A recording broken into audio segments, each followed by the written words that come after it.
Do you have pricing plans in mind yet? I'm sure you do. Could you share them with us from a customer perspective? How much more do I need to pay for my 5G service versus my 4G service?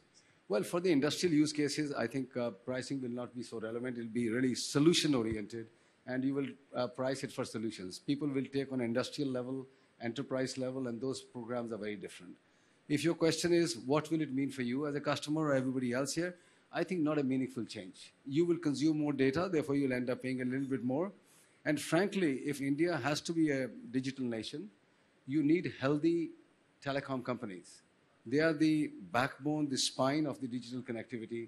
And the current tariffs, and I've said this many times before, are still very, very low. For $2.50, when I tell around the globe that you can take 60 gigabytes of data a month, they're absolutely horrified and shocked that how can you even survive in that atmosphere? We do, as you know. But do we need to go to $40, $50 like the Western world? No. Maybe we need to get to $3, $4. And if 5G can do that, it will only make the industry more sustainable, be allowed to sort of put more money into innovation and investment, get more use cases faster, and I think there'll be a very small cost to pay.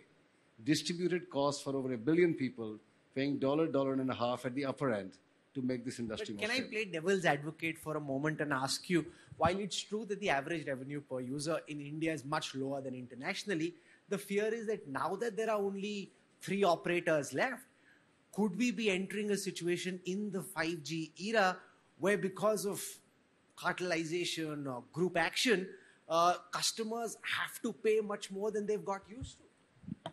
Well, I think it's very hard to do that in a country like India, and you don't need to. I would say at nearly 200 rupees ARPU that we are reaching, we have come back into profitability, even though the return on capital deployed is very low, but you are in profitability.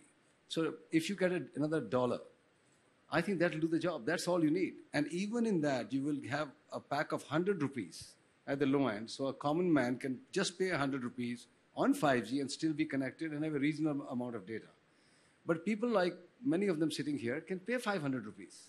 I don't see any reason why you need to subsidize across the whole bandwidth of spectrum or spectrum of customers to make it at a point where it hurts. We know why we went down on the pricing.